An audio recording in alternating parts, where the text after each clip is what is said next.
नमस्कार सब साधकों को।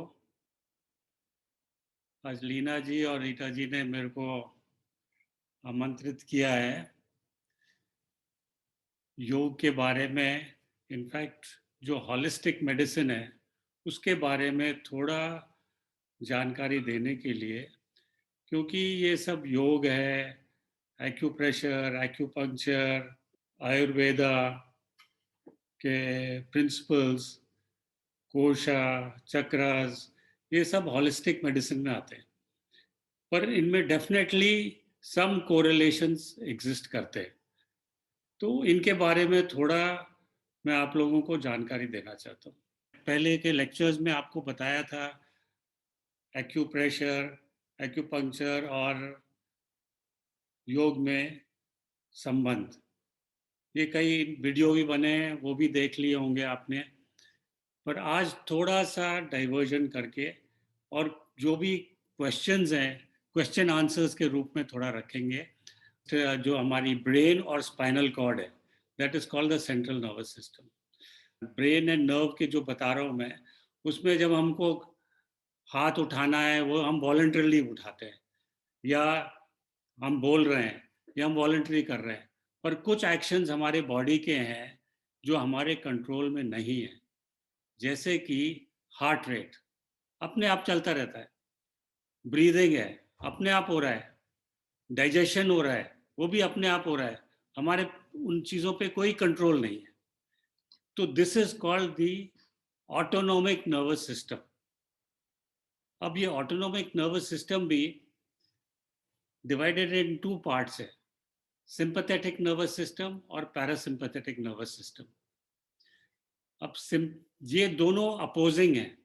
अगर सिंपैथेटिक नर्वस सिस्टम एक्ट करता है तो हमारी हार्ट रेट बढ़ती है, अगर पैरासिम्पैथेटिक एक्ट करता है तो हार्ट रेट घटती है।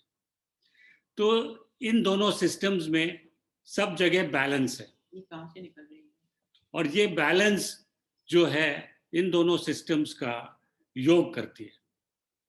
जब तक ये सिस्टम्स बैलेंस रहेंगी तब हम कोई बीमारी को नहीं पकड़ेंगे और कोई इमोशनली भी इन्वॉल्व ज़्यादा नहीं होंगे। इसलिए ये दोनों इंपॉर्टेंट सिस्टम्स हैं। पर इसमें जो सिंपैथेटिक नर्वस सिस्टम है, इसका काम है fight and flight.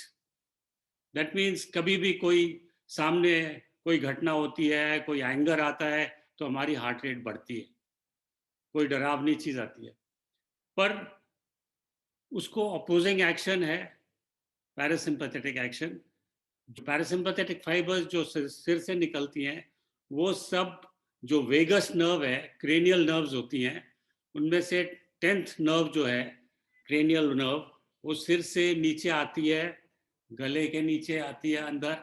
It goes down in the chest, food pipe के पीछे जाके आपकी डायफ्राम को पियर्स करके और पूरे एब्डोमेन में, आंतों में, लिवर, स्प्लीन, सब चीज़ों को सप्लाई करती है ये vagus nerve for digestion bellies, large intestine, small intestine. तो the function of vagus nerve is to relax.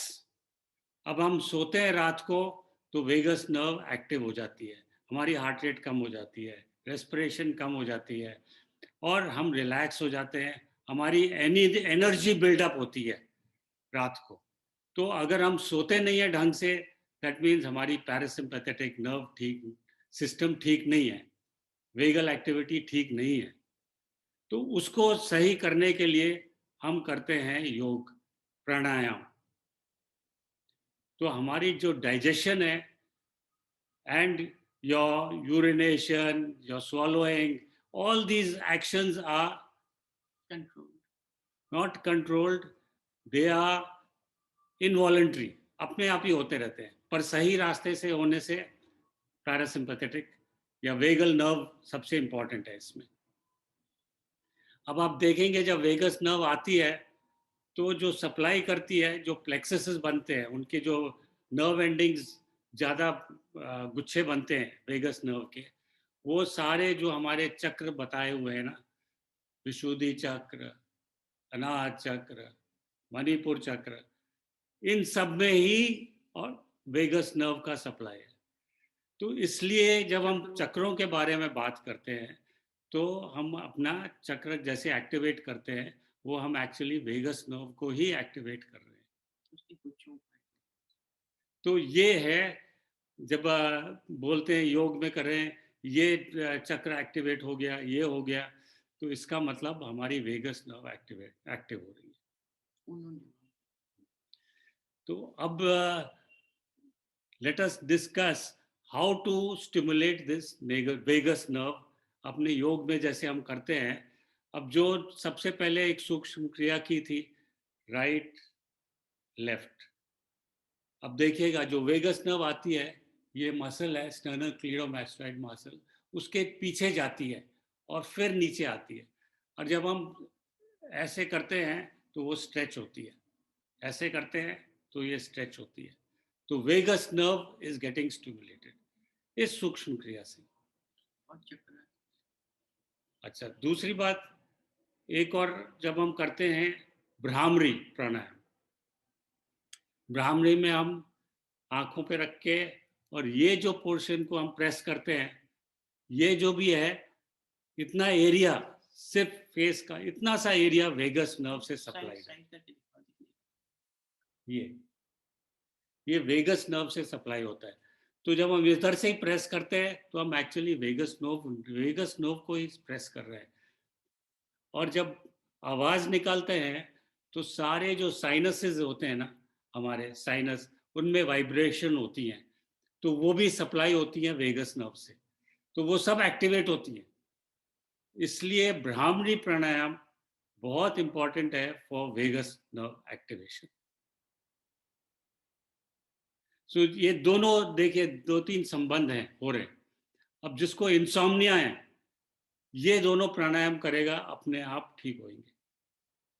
अब लंबी गहरी सांस लेते हैं, अब उसमें लंबा सांस लेते हैं, पेट फूलता है, डायफ्राम नीचे आती है, पेट फूलता है।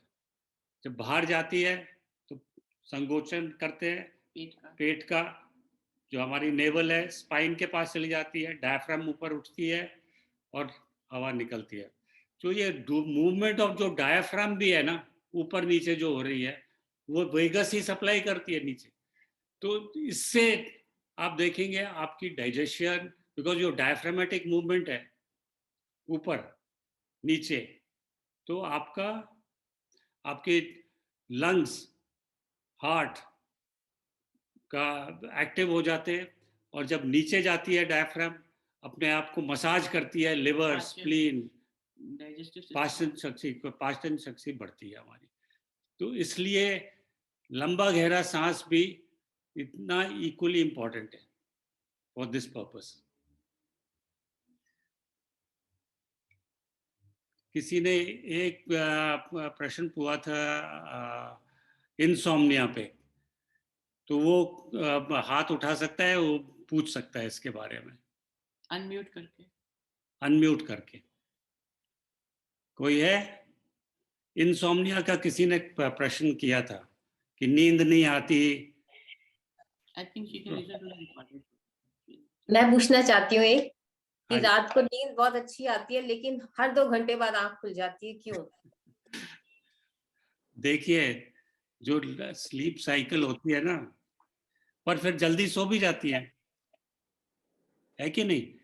अब जो स्लीप साइकिल होती है एक्चुअली लाइट स्लीप होती है, डीप स्लीप होती है।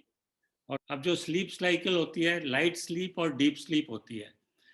लाइट स्लीप बोलते हैं हम उसको REM sleep, rapid eye ball movement sleep. अब इस पोर्शन ऑफ द स्लीप में आपको ड्रीमिंग होती है, तो आपको लगता है मे भी उठ गए हैं, बहुत लाइट स्लीप होती है। और फिर थोड़ी देर बाद फिर सो जाते हैं। तो ये लाइट स्लीप 90 मिनट्स के लिए चलती है REM स्लीप। फिर थोड़ा सा माइल्ड डीप स्लीप होती है, that goes for 2 hours, and then deep sleep for 1 hour. इनको हम रिकॉर्डिंग कर सकते हैं। तो हर 3-4 घंटे के बाद आप REM स्लीप में आ जाते हैं, आपको ड्रीमिंग होती है। तो ये नॉर्मल चक्र चलता रहता है चक्र। जब REM स्लीप में हो जाते हैं तो आपको लगता है आप उठ गए हैं, पर फिर आप जल्दी से सो भी जाते हैं, तो वो ठीक है। लेकिन ड्रीम्स नहीं आते? नहीं नींद ठीक नहीं है, आती, अगर नहीं आते तो अच्छी बात है। लेकिन एक्चुअली कभी अलार्म लगाने की जरूरत ही नहीं पड़ती है। ठीक है, that is a good thing, ये तो अच्छी बात है, आपका बॉडी क्लॉक सिस्टम ठीक हो गया, ठीक है। So now we have talked about little bit about the autonomic nervous system and the importance of vagus nerve in the body. If you see vagus nerve, पहले जो जितने भी intestinal disorders हैं, आजकल कहते हैं वेगस नर्व से ही आपके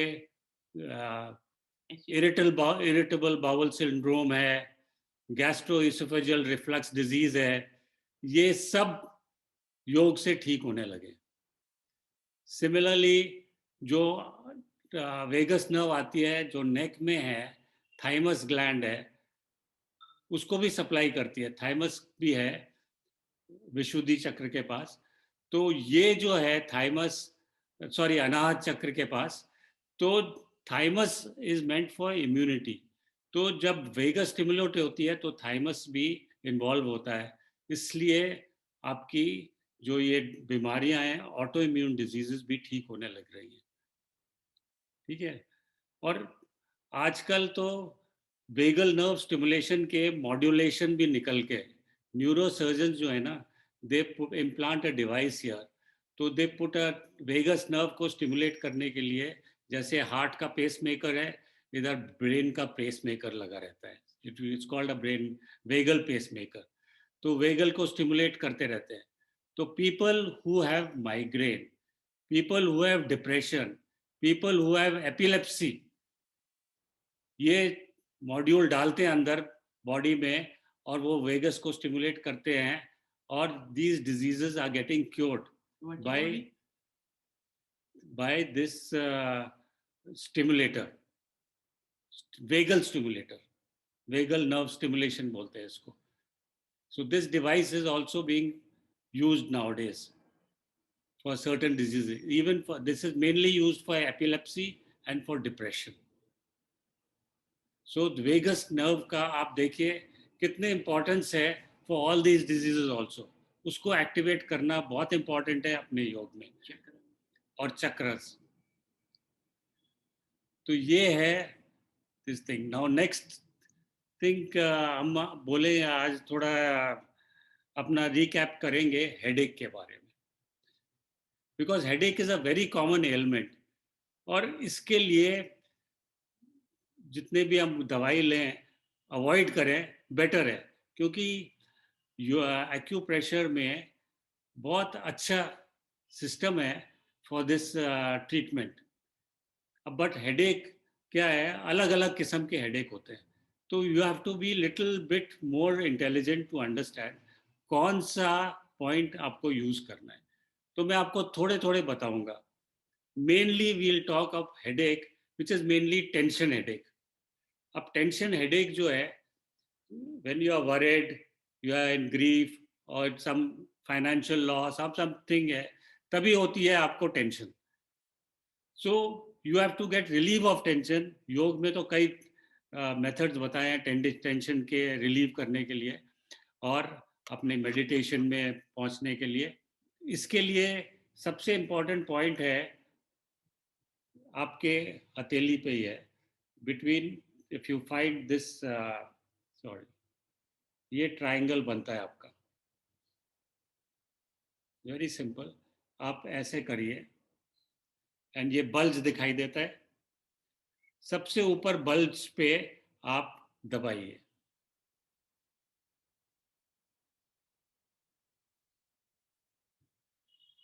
इसको ऐसे दबाना है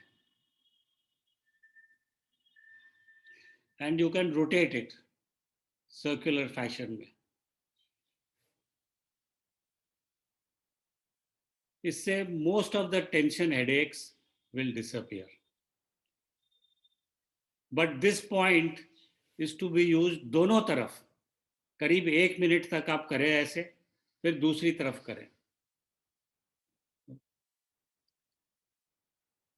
अब this is for all types of headaches में ये तो पॉइंट यूज करना ही है। अब एक हेडेक होता है जिसमें टेंशन हेडेक होता है, यू विल फाइंड उसमें आपकी नेक स्टिफनेस भी होती है. You feel neck stiffness with headache, so what to do with that? So उसके लिए है सिंपल प्रोसीजर.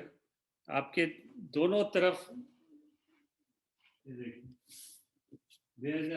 डिप्रेशन, दोनों तरफ डिप्रेशन है, इन दोनों गड्ढों को आप ऐसे दबाइए, ऐसे विद द थंब.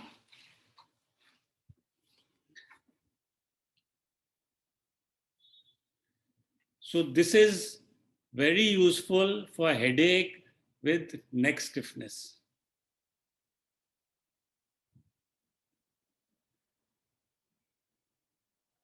ठीक है. So दूसरा होता है, किसी को खांसी जुकाम होता है और साइनसेस इन्वॉल्व होते हैं, तो that pain, headache is associated with sinus pain. इसके लिए भी बड़ा सिंपल है. आपको मोस्ट कॉमनली होता है खांसी जुकाम, ये फ्रंटल साइनस इन्वॉल्व है, तो ये दबाया ऐसे,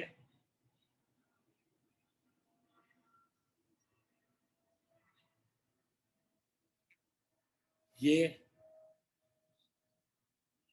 और ये तो फ्रंटल साइनस. और अगर मैक्सिलरी साइनस है तो ये जो उभरा हुआ है चीक बोन्स, इनको दबाना है.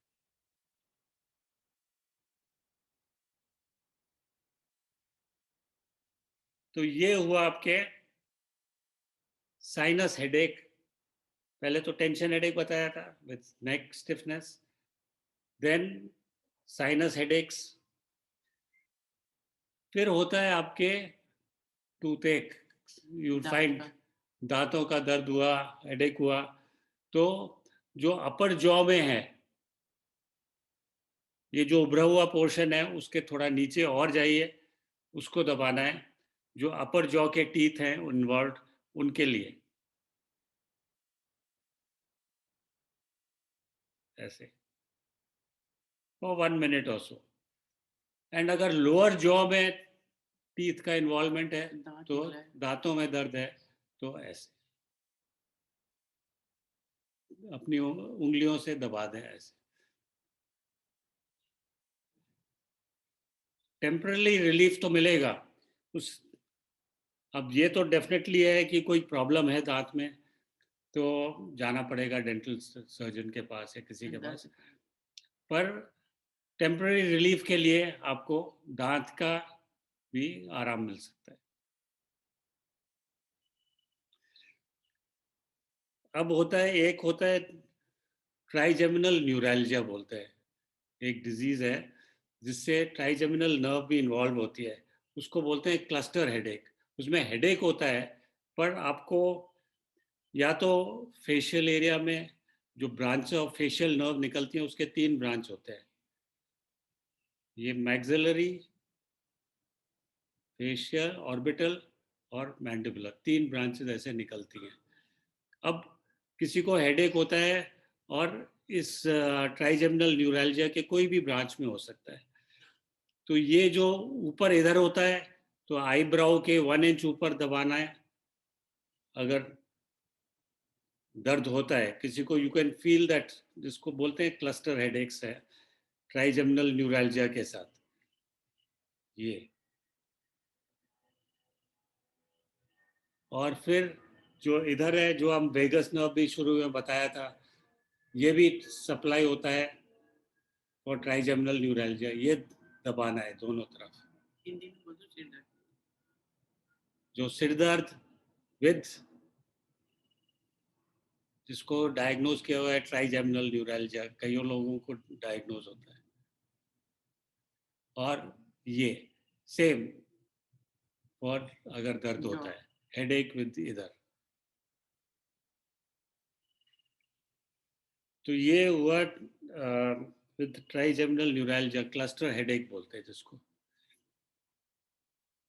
फिर होता है आपको माइग्रेन हेडेक. अब माइग्रेन में हेडेक तो होता है, but it's mostly one sided. और आपको लगेगा, अब किसी को थोड़ा उल्टी का या वो होता है नोजिया, वॉमिटिंग टेंडेंसी होती है एसोसिएटेड विद माइग्रेन हेडेक। तो इसके लिए अपार्ट फ्रॉम दिस, ये तो करते ही हैं हम, इसके साथ हम ये पाम में 3 फिंगर्स के ऊपर ये पॉइंट पे इसको दबाएंगे। तो this is good for migraine headache. किसी को माइग्रेन हेडेक होता है, उनको ऑरा भी होता है। Aura means impending attack. उन्होंने अपने आप से ही डायग्नोज कर लेते हैं कि हाँ अभी मेरे को अटैक आने वाला है। तब जब भी ऑरा होता है उनको, उसके लिए ये दबा दें जरूर। Excuse me, doctor, would it be okay, can we apply this to people with suffers from vertigo? Yes, for vertigo, कौन सा आसन था? वर्टिगो के लिए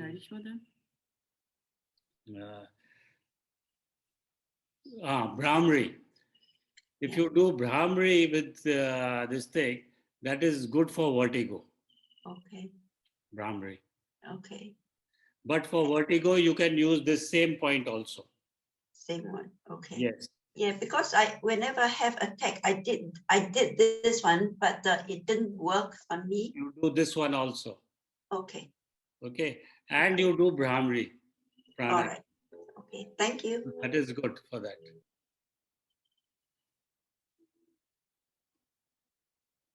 So now we have talked about headache, a very simple entity.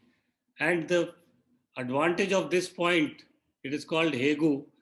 Abhi, any headache or any pains over the face, shoulder, upper part of body, this can be used. This same point can be used for that. All right. So now we'll go to our next entity. Is people were talking about knee pain, no, back. Neck pain, no, spondylitis pain. That is neck pain, which is associated spondylitic pain में 2-3 और points हैं जिनमें लगाना चाहिए, because spondylosis is a very common entity. झुक के काम करते और झुक के काम करते हैं, तो ये जरूर है आपके सूक्ष्म क्रिया में जिसको सर्वाइकल स्पॉन्डिलोसिस है, वो आगे की तरफ ज्यादा नहीं झुके, जितना झुका जाए झुके, क्षमता, जितना अपनी क्षमता अनुसार। और ये भी जो गोलाकार करते हैं वो भी बहुत धीमे से करें, people with cervical spondylosis. But acupressure points, I told you, ये तो करना ही है और ये भी करना है, और इसके अलावा 2-3 और पॉइंट है। एक तो बिल्कुल सेंटर में जो गड्ढा है उसको दबाना,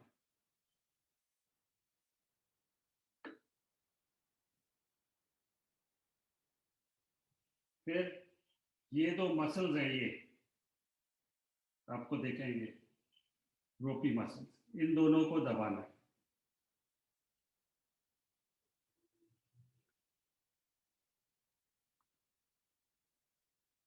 और जो सबसे उभरी हुई वर्टिब्रा इधर दिखाई देती है, दिस इज C7। ये जो स्पाइन है सर्वाइकल, ये सबसे उभरी हुई हड्डी, ये इसके नीचे दबाना, ये इसके नीचे, ठीक है। तो ये हुए आपके स्पॉन्डिलोसिस में, आपको बता दिया ये दोनों, ये सबसे पीछे, फिर वो रोपी पोर्शन को दबाना है, और सेंटर में जो सबसे उभरी हुई वर्टिब्रा है स्पाइन, C7 स्पाइन, उसके नीचे। So these points for cervical spondylosis are very good. अभी करेंगे हम थोड़ा लो बैक एक, जो स्पाइन का ही है, लो बैक एक के प्रॉब्लम्स में, इनमें से पूछिए जरा, किसी को अनम्यूट करें, किसी को स्पेशल पूछना है लो बैक के बारे में, देन आप थोड़ा अपना क्वेरी करिए, देन मैं आपको साथ के साथ उसकी आंसर भी दे सकता हूँ। अनम्यूट करके अनम्यूट करके अपना क्वेश्चन पूछ लीजिए। दिखा देते हैं। Anyone any query on low backache? Anyway, मैं आपको थोड़ा अभी बता देता हूँ, जिसको भी लो बैक एक है, common cause of low back ache is you will find there is a stress and strain. गलत तरीके से हमने कुछ उठा लिया, ट्रंक उठा लिया या कुर्सी उठा ली, हम करेक्ट तरीके से कुछ वजन नहीं उठाया, इसलिए हमको बैक एक और स्ट्रेन हो जाती है। तो उसके लिए सिंपल पॉइंट्स हैं जो मैं आपको दिखाना चाहता हूँ। पहले बता दो नंबर एरिया वो अभी ये जो है आपकी लंबर एरिया है,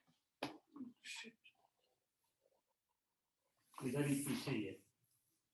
this is the portion which I am talking about. तो उसके लिए आई will just show, this is the area which I am talking about. You will find जब ये दर्द होता है तो ना इधर झुक सकते हैं ना उधर। आप देखिए यहाँ से रिब केज खत्म होता है इधर, इस लेवल पे, इस लाइन पे रिब केज जो है। You draw a line like this here. Take this point, center point is the first point to be pressed. Then 1 inch दोनों तरफ और 2 inches दोनों तरफ। तो ये 5 points हो गई, 1 2 3 4 5। तो ये 5 points को मार्क भी कर देता हूँ। एक पॉइंट 1 इंच इधर, दूसरा, तीसरा, चौथा, ये। तो इन पॉइंट्स को सबसे पहले दबाना है, और सबसे आसान तरीका है अपनी मुट्ठी से दबा दो। आप खुद की मुट्ठी से दबा सकते हैं, ऐसे करो, इधर आगे,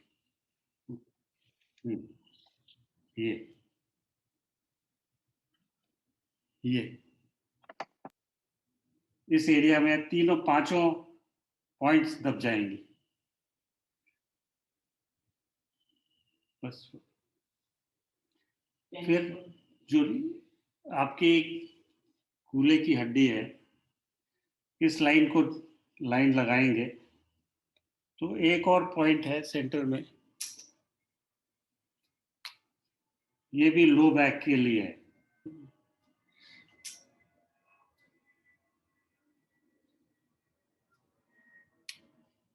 तो ये 5 पॉइंट है और एक ये पॉइंट है, 6 पॉइंट। अब इनको दबा सकते हैं in a more easier way by using tennis ball. अगर कोई लेट जाएगा ना तो एक बॉल इधर रख देंगे, एक इधर रख देंगे, and you will find there will be आराम मिलेगा। लेट सकते हैं,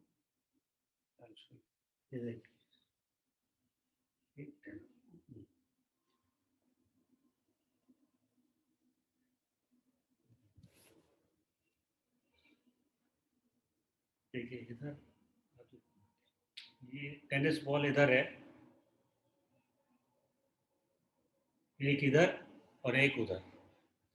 तो टेनिस बॉल पे लेटने से आपके ये पांचों पॉइंट प्रेस हो जाते हैं। तो सिंपल प्रोसीजर है अबाउट दिस टेनिस बॉल। ये ज्यादा देर खड़े होने से भी यहाँ दर्द होता है जी?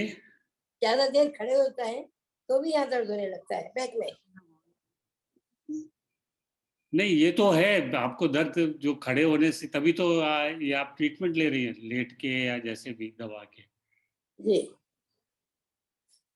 खड़े होके भी खड़- tennis ball against a wall रख सकते हैं। वो नहीं, नहीं, क्या ये खड़े हो बैक लगना ज्यादा खड़े होने से भी क्या बैक पेन हो जाता है? नहीं, ज्यादा खड़े होने से किसी को है प्रॉब्लम तो होती है, बैक एक भी, ऐसे नहीं है कि, क्योंकि पोस्चर आपका ठीक नहीं है जब तक आपको दर्द होएगा ही। ताकत से। और सबसे बैक एक का इजी प्रोसीजर है टू डू ताड़ आसन। ताड़ आसन करेंगे तो आपकी अलाइनमेंट सीख होती है, उसमें सारे चक्र भी अलाइन आ जाते हैं। और कौन बोल रहा था, ये सोने के टाइम भी जिसको नींद नहीं आ रही, वो लेटे लेटे ताड़ आसन करेगा तब भी उसको आराम मिलेगा, उसको नींद आने लगेगी। धन्यवाद। ठीक है, तो ये बैक एक का है। अब ये सर एक अभी आप चीज है, किसी को शोल्डर पेन भी है, होता है ना। एक्सक्यूज मी सर, हाँ जी, अभी आपने बताया ना कि हैवी ऑब्जेक्ट्स उठाते हैं तो पेन हो जाता है। जैसे मुझे नॉर्मली इशू रहता है, जब भी थोड़ा भी हैवी ऑब्जेक्ट उठा लिया ना उसी टाइम पेन हो जाता है। पर उसका रिजल्ट ये होता है, कभी बैक में पेन आता है, कभी स्टमक में पेन आ जाता है। जैसे कुछ ना कुछ इशू काफी दिनों तक चलता रहता है। वो आपका अनयूजुअल पोस्चर से आप उठाते हैं। आप जब भी कुछ चीज उठाएं, अपने नीज बेंड करके उठाएं और झटके से। और झटके से नहीं उठाएं। Always bend your knees before picking up anything from the ground. नमस्कार। नमस्कार। Okay sir, thank you. मैं सतीश भाटिया बोल रहा हूँ। हाँ हाँ जी, एक तो मेरे को बड़ी खास बात यह है, मैं बैठे बैठे सो जाता हूँ। अभी जैसे आप आपकी lecture आवाज दे रहे क्लियर हैं, नहीं आ रही। मैंने कहा एक तो मैं बैठे बैठे सो जाता हूँ, खड़े खड़े सो जाता हूँ। अभी आप फिर मैं आपका क्लास अटेंड कर रहा हूँ, अभी भी मैं सो जाता हूँ। आपकी थोड़ी आवाज फट रही है, I have not really understood. धीरे धीरे। मैंने कहा सोते खड़े खड़े भी सो जाता हूँ और आपकी क्लास अटेंड करते करते भी सो जाता हूँ। नहीं बैठा होता हूँ, आराम से सो जाता हूँ। अच्छा। और काम करते करते सो जाता हूँ। लगता है कि मैं काम कर रहा हूँ, पर आधा घंटा सोया से उठता हूँ। तो ठीक है, डजंट मैटर, सो जाइए। मैटर बहुत है। कई बार रिश्ते में बैठे होते हैं, सबसे बड़े हैं, सो जाते हैं। वो देखिए, आपकी वॉइस बिल्कुल क्रैक हो रही है कुछ। मैंने कहा सोने की एक आदत है, हाँ। और दूसरी मेरी गर्दन में बहुत पेन होती है।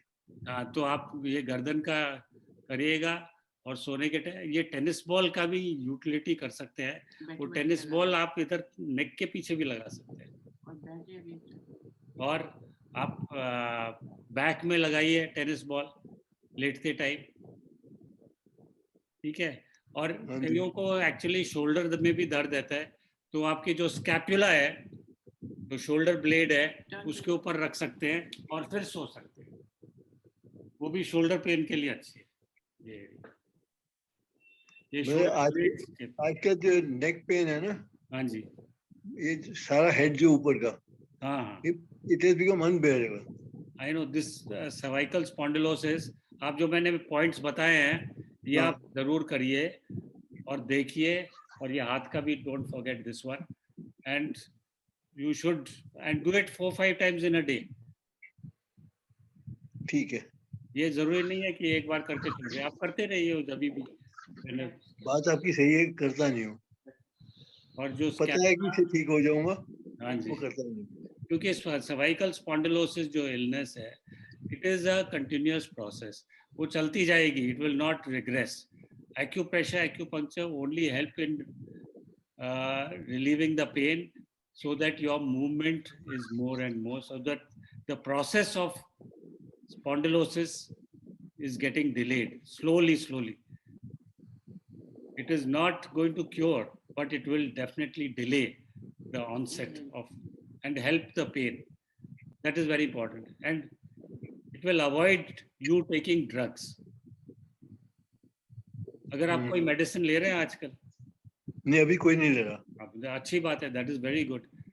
नहीं तो पीपल विल बी ऑन रूफेन, इंडोसिड, एट्रोकॉक्सिब, किसी नहीं नहीं, ये कोई मीन मैं नहीं देता, टॉलरेट करता हूँ। If you can tolerate and do these procedures and do your pranayam, I think things will help. But you must be careful while doing this Sukshma Kriya. जो बताते हैं, ज्यादा आगे फॉरवर्ड बेंड नहीं करना। ठीक है, ठीक है, thank you doctor. okay, most welcome. So now we have talked about backache. Now we will go on to the knee pain. Now knee pain के भी 4-5 पॉइंट्स हैं और सिंपल हैं, वो भी टेनिस बॉल भी हेल्प करती है इसमें, वो भी मैं बता देता हूँ। अभी खड़े हो जाओ।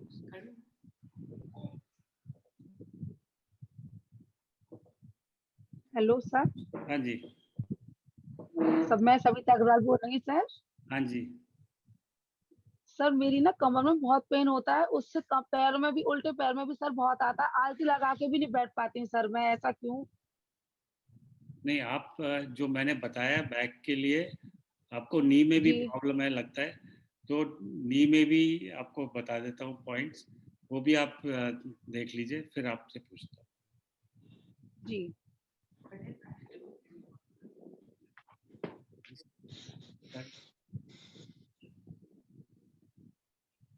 अभी देखिए, I will just tell you the points, acupressure points for your knee pain. ये आपकी है पैटेला बोन और नी कैप जिसको बोलते हैं। नी कैप के दोनों ऊपर के पोर्शन से, राइट और लेफ्ट, इनसे 3 फिंगर ऊपर करके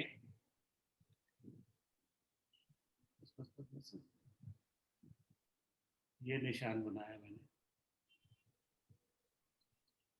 और 3 फिंगर इधर से करके इधर,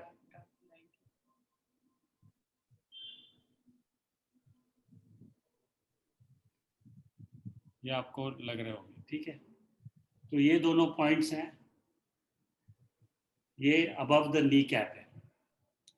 नी कैप के बाद एक टेंडन आती है इधर, ये जो इधर नीचे की लेग बोन में ज्वाइन होती है, उसके दोनों तरफ गड्ढे हैं, ये और ये। इसको आई ऑफ द नी बोलते हैं वैसे, ये। तो ये नी के लेवल पे हैं दोनों, और 2 पॉइंट और नीचे है, नी जॉइंट के नीचे, जो आपकी ये बोन है, फिबुला बोन। ये पैर की 2 बोन्स होती है, टिबिया और फिबुला, ये बाहर की तरफ फिबुला बोन है। इसके ऊपरी हिस्सा जो है उसके आगे और नीचे थोड़ा एक गड्ढा है। ये पॉइंट जो मैं दबा रहा हूँ अंगूठे से, दिस पॉइंट, ये बहुत इंपॉर्टेंट पॉइंट है for all types of joint pain, fibrous pain, bone pain के लिए ये यूज है, this point. It can be used for shoulder pain, ankle pain, any joint pain. Mark कर दो। नहीं हो रहा।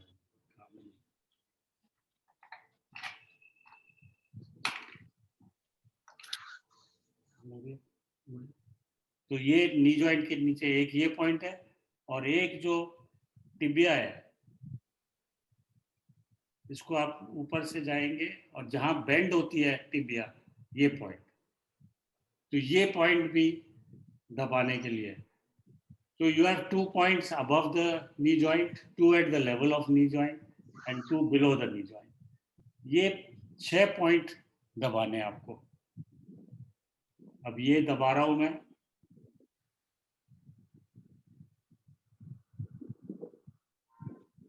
फिर ये दबा रहा हूं दोनों।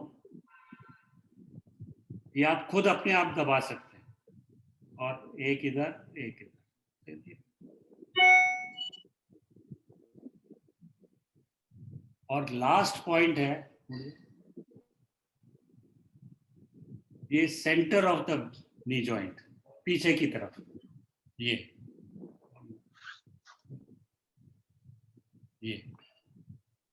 This point is to be pressed. अब ये पॉइंट बहुत यूजफुल है। अगर आप लेट जाए और पीछे तकिया रखे, गोल तकिया, और टेनिस बॉल रख दे इधर, तब भी आपको आराम मिलेगा।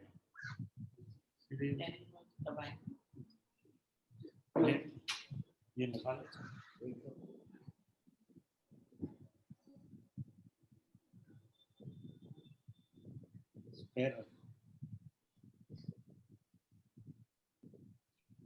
हाँ, ये देखा आप, ये अब देखिए, आपको दिखाई दे रहा है tennis ball is behind the knee joint. और अगर आप पैर उठाएंगे, नीचे करेंगे, तो आपको लगेगा, आपका अपने आप ऑटोमेटिकली प्रेशर आएगा।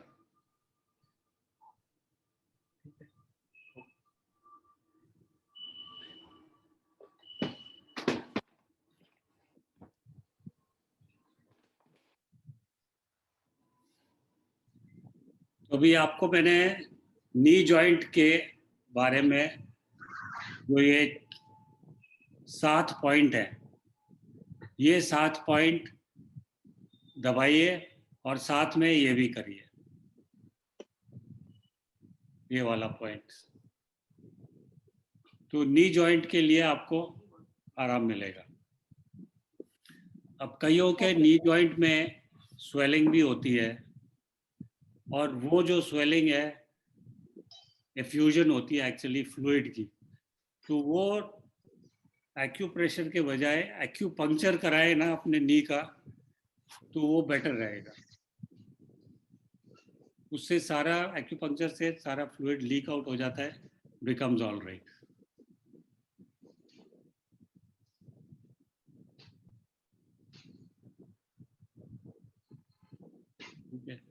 So now we have talked about neck pain, back pain, knee pain. अभी एंकल पेन के ऊपर भी थोड़ा बता देता हूँ, 1-2 पॉइंट्स। I'll show myself.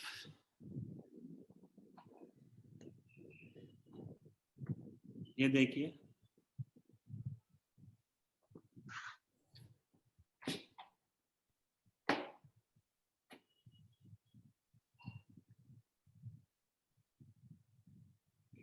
अब कईयों को एंकल जॉइंट में पेन होता है।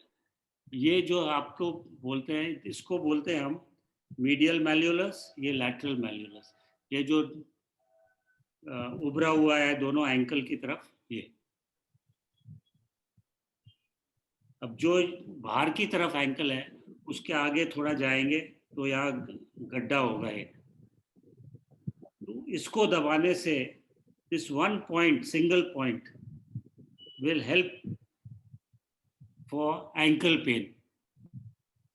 पर इसके अलावा और भी पॉइंट्स हैं एंकल पेन के, वो भी दबाने से और आराम मिलना चाहिए। ये पॉइंट तो सबसे इम्पोर्टेंट है। दूसरा है, दोनों उभरी हुई हड्डियां हैं एंकल के साइड में, दोनों को 1 इंच नीचे जाएंगे, दोनों तरफ दबाएं।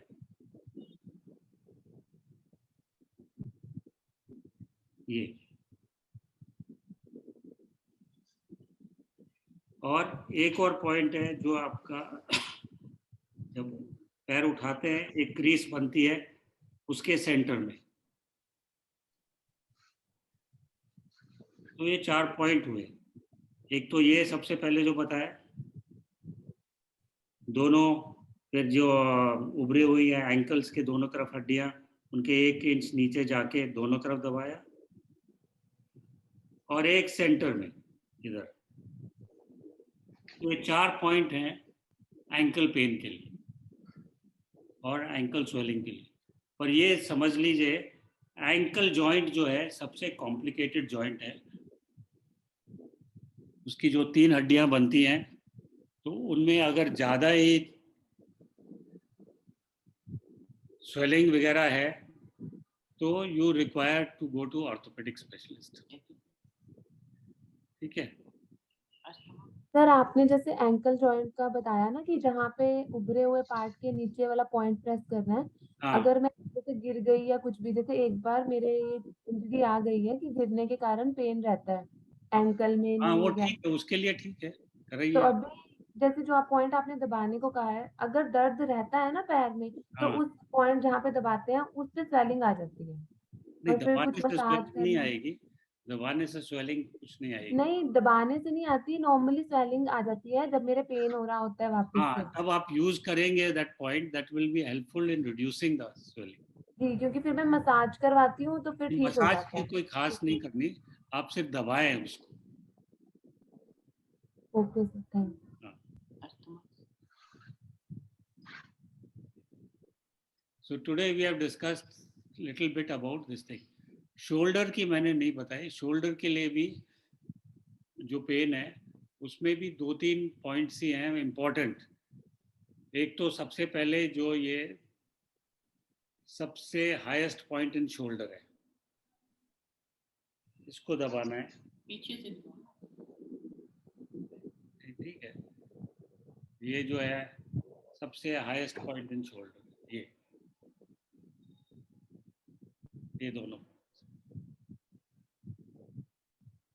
ये और 2 पॉइंट और है जो ये डेल्टॉइड मसल है, दोनों तरफ अटैच होता है इधर.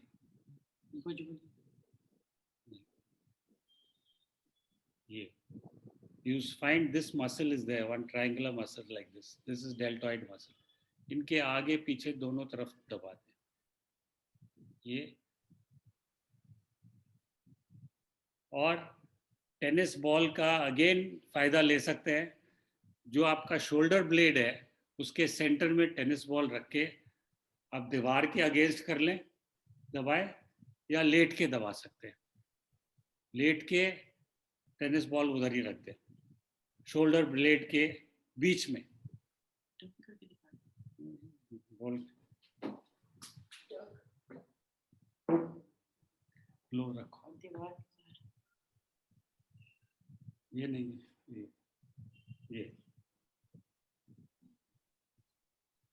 ये अगर मैं दीवार के सहारे खड़ा हो जाऊं पीछे तो रीटा जी की जरूरत नहीं पड़ेगी.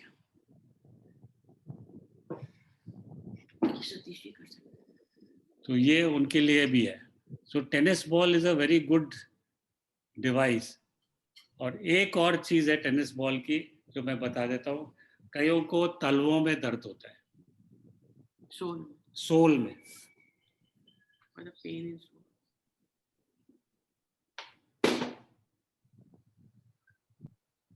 ये देखिए, ये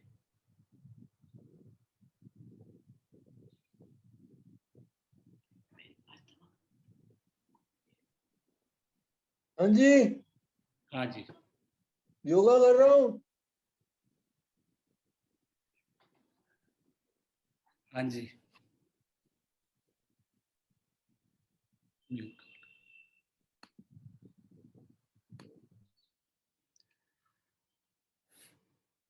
तो ये हुआ आपका तलवे में, जिसको फ्लैट फुट भी होता है उसके लिए भी हेल्पफुल है, बिकॉज उनको तलवों में दर्द होता है.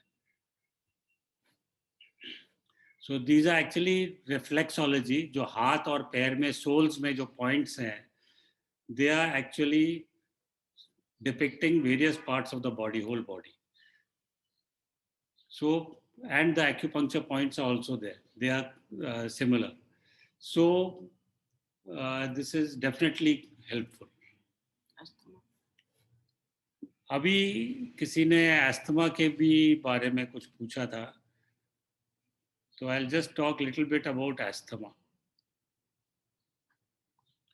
उसके लिए भी वेगस नर्व का इम्पोर्टेंस है और प्राणायाम का.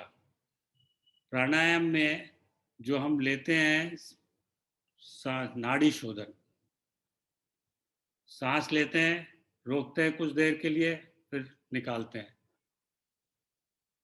1 सेकेंड, अगर हमने 5 सेकेंड लिया, 5 सेकेंड रोका और 5 सेकेंड में धीरे से निकाला. पहले एक तरफ से फिर दूसरी तरफ से। पर जब हम 1:2 के रेशो में जाते हैं, 5, 10, 10, तब और भी फायदेमंद है एस्थमेटिक्स को, क्योंकि जो एस्थमा वाले हैं वो सांस तो ले लेते हैं पर सांस निकालने में उनको प्रॉब्लम है। तो इसलिए उनको अगर सांस लेने के लिए, बाहर करने के लिए अगर टाइम दिया जाए तो वो आराम से पूरा निकाल लेंगे। तो अगर हम सांस लें और धीरे धीरे सांस निकालें तब एस्थमेटिक्स को फायदा है। अब जैसे स्ट्रॉ है, हम सांस लेते हैं और बाहर सांस फेंकना है, अगर हम स्ट्रॉ के थ्रू डालें तो धीरे धीरे निकलेगा। तो एस्थमेटिक्स के लिए वो तरीका अच्छा है। सेम वे जो नाड़ी शोधन है उसी प्रकार का ही होता है, टाइम लेता है एक्सपिरेशन में, सांस बाहर करने में। तो सबसे पहले तो ये है। और एक्यूप्रेशर के हिसाब से, एक्यूप्रेशर में भी जो पॉइंट्स हैं वो भी इम्पॉर्टेंट है एस्थमा में, वो हेल्पफुल है। इनफैक्ट कहते हैं एक्यूपंक्चर, जो अक्यूट अटैक ऑफ एस्थमा होता है तब हम एक्यूपंक्चर एक नीडल से डालते हैं इधर गले में, उससे एकदम अटैक कम हो जाता है। इट्स लाइक इंजेक्शन डेरिफाइलिन जिसको बोलते हैं, उससे एकदम सांस आराम मिलता है। पर यहाँ हम नीडल की बात नहीं कर रहे, अभी हम प्रेशर ही देंगे उस जगह। तो ये जो पॉइंट है सबसे पहले, ये this point is very important for asthmatic attack, acute attack. पर जो क्रॉनिक पेशेंट्स हैं अस्थमा के लिए ये ज़रूरी नहीं है, उनके लिए अलग पॉइंट्स हैं। अब जो ये क्लेविकल है हमारी, ये कॉलर बोन के नीचे, अंदर की तरफ कॉलर बोन के नीचे दोनों तरफ इधर दबाएंगे, that is the first point for asthmatics. ये और जहाँ कॉलर बोन एंड करती है और जहाँ गड्ढा है वो दोनों तरफ अंदर दबाए, तो वो भी अस्थमा के लिए गुड। और जो ब्रेस्ट बोन है, यहाँ से स्टार्ट होती है, यहाँ एंड होती है, उसके लोअर थर्ड में दबाए, तो वो भी एस्थमेटिक्स के लिए। ये 3 पॉइंट जो है, 1, 2, 3, इनके अलावा these are the channels for the, जो चेस्ट के लिए है।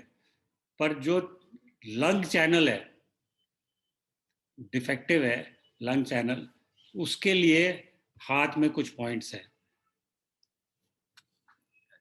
स्क्रीन पे लाओ ना अपना हाथ।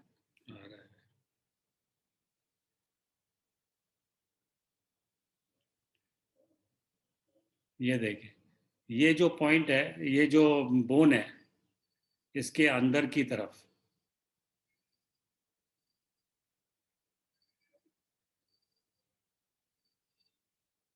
ये, this is for the lung point है ये, and is very helpful.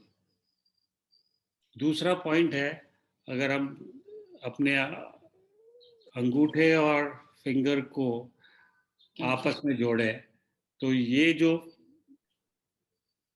Finger है देखिए, इसके टिप पे दिखाई दे रहा है, आई कैन सी ये पॉइंट। ये नहीं समझ आया। समझ में आया आपको? नहीं, ये नहीं। अच्छा, आप ऐसे करिए दोनों हाथ और ऐसे ले जाइए, जहां ये फिंगर टच करती है। मिल गया। ये पॉइंट होता है वो दुखता है।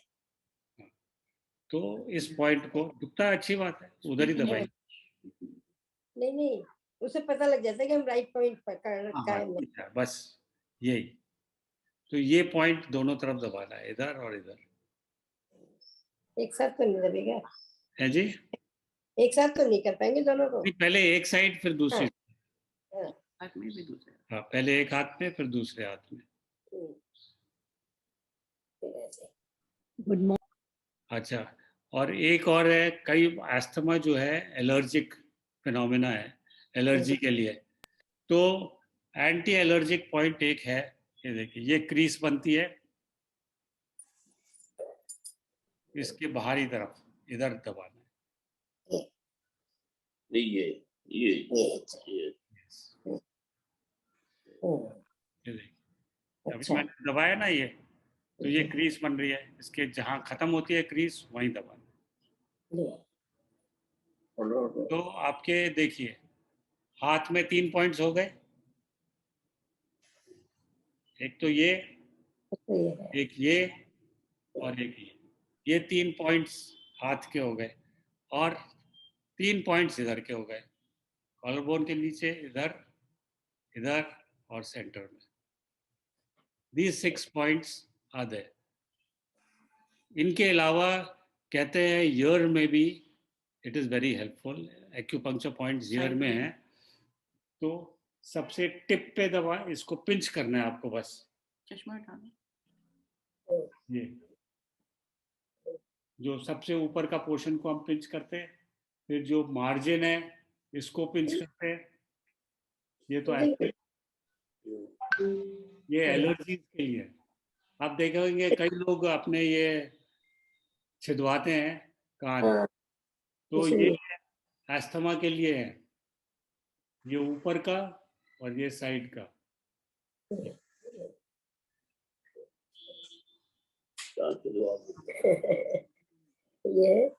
ये these points are useful for asthma. मैं करती हूँ उसको। Good morning, Ji. Can I ask a question? Yes. Does cupping help an asthmatic? Can you repeat your question?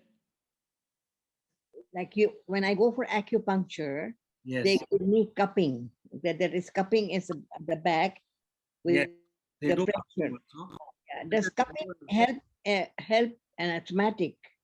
Yes, actually it is a more refined, you can say acupuncture, that cupping or acupressure. More refined way of doing acupuncture. So it does help. It does help. It does help, yes. It will help. Thank you so much. You should do your self-help. You know, if you these points you can press yourself. Yes. So you need not really go there. If you do this, really, it will help you. Does dairy affect an asthmatic? Yes. Dairy products like yogurt, milk, cheese, butter, all those, do they affect asthmatic? Yes, because they are allergic, you know, people are allergic to these things. That's why the diet is changing. And this point I told you is anti-allergic, this one. Yes. And this tip of the ear. This is also anti-allergic. Okay. That's why I have told for asthmatics, you use these points also, because they are anti-allergic. Thank you so much. Thank you, sir. Yes. एक question पूछना था blood pressure के लिए। One blood minute, pressure one at a time. Yes. Rashmi. Blood pressure के लिए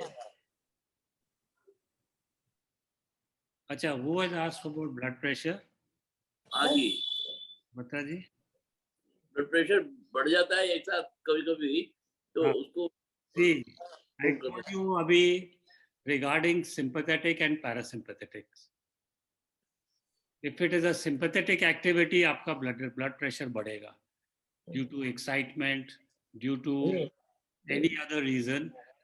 But there's a other system available, that is the vagus nerve, which will counteract. It will bring down the blood pressure. So the vagus is a very important nerve for bringing down the blood pressure. So इसलिए आपका प्राणायाम and meditation, pranayam is supposed to be very good. Wherever the vagus nerve, you can stimulate. Thank you.